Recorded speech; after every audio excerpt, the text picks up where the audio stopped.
Title Update 1 introduced some monsters with murderous magic. You can probably imagine what I'm talking about with Lucent Nargacuga. You might even guess the magic of the new Forlorn Arena. But I'll also say that even high-level A 5-star Afflicted Monsters can cast a mysterious spell. However, Title Update 1 doesn't start with these magical monsters. There's a tragedy I experienced before the wizardry that I need to briefly discuss. A tale less about magic and more about murder.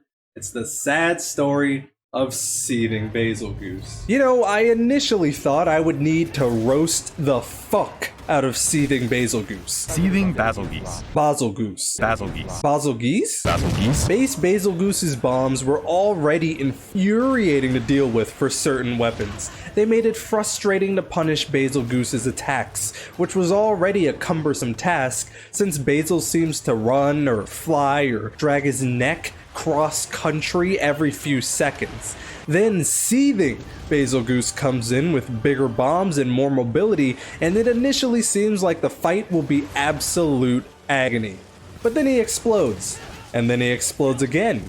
He gets up, gets paralyzed, and then he explodes, and then he explodes again. And now he's wyvern rideable, and now he's exploding, and he's paralyzed again, and he's dead. He died in 3.5 minutes. Okay, I'll be honest, this particular hunt is an abnormal example. The team comp here was psychotic. One of my friends was running the current highest damage build in the game on the current highest damage weapon. I had status trigger paralysis. Poor thing never stood a chance. My first hunt of Seething Goose was more normal. Either way, I think my point still stands, that Seething Bazel is more glass cannon than you would expect from a beefy looking boy such as he.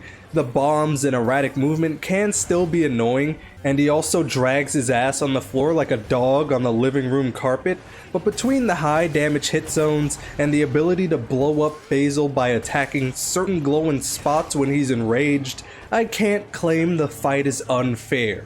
And he has a funny voice. I think maybe Bazelgeuse isn't so bad after all. Charizard, he just decides to toss Damn, he him. gets what he deserves. Jesus. What the fuck? This legitimately feels like a biblically accurate depiction of hell. Just searing hot blue flames washing over Bazel as his tortured cries of agony fill the smoky sky. Silver Rathalos didn't just kill Bazelgeuse, he fucking killed him. I don't have much to say about Silver and Gold Rath as opposed to the other versions of the Raths we've already seen. Blue flames are cool and they have cool cutscenes. I like how thematically Silver Rathalos is the king of the sky and Gold Rathian is the queen of the earth. Now that's a power couple. What I do have a lot to say about comes after defeating the Metal Raths. Lucent Nargacuga, a monster that has mastered invisibility. Well, mostly mastered. His eyes still glow when invisible, which looks cool, but makes him way less sneaky. Lucent Nargacuga is also courteous enough to do slow attacks after poofing back into view, giving you time to react. What a nice guy. Lucent's invisibility definitely feels more like a neat effect than a practical threat.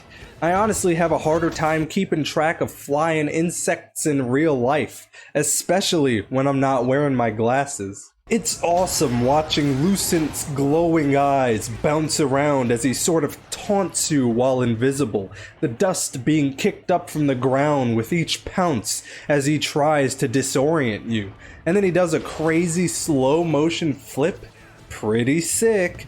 I mean, I don't really feel threatened, but no one can say Lucent Nargacuga isn't an entertainer. The Lucent Nargacuga fight in general has great visuals. Even though the name Forlorn Arena sounds like a free-to-play mobile game, the moonlit map is gorgeous, a magical experience for the eyes. The vibrant purple of the poison rain, the darkness of the night being pierced by Nargacuga's luminescent red eyes, the shooting stars, The massive moon looming in the distance, the way the silhouette of a tower powerfully stands against the moonlight, the fog-like clouds, the decrepit aqueduct of a civilization long past.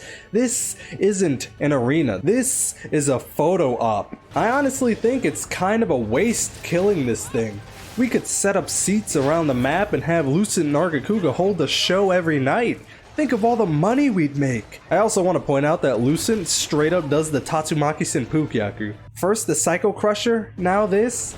I see you, Capcom. Now for my final magic trick of the video. I will make this health bar disappear. I want it for this. Oh my god! I'll say that a 5-star high-level Afflicted Monsters aren't quite insane levels of difficulty. Unless you're a gunner that's not running any defensive skills like Moxie or Defender or Divine Blessing. Cause without them, a hearty sneeze from these things will one-shot gunners. But besides that, one-shots aren't too common. Only certain monsters' strongest techniques will do the trick. At least that's been my experience. What is he doing? Holy shit. Okay, so I don't think you can block that. Don't get me wrong, getting hit hurts at this level, but you'll live. Honestly, some of the moves, I deserve to die if I get hit. What? I'm burning. Oh my god, look at my health. Holy shit, he's coming for you. Sunbreak still is yet to really mush my face into the dirt the way I wanted to, but I'm confident that kind of difficulty will be in upcoming title updates. Title Update 1's magic tricks can't stay in my head. Disappearing monsters in life bars are spectacular, yet I have a rough time sleeping when I'm tucked in bed. Because Bazelgeuse is fucking dead.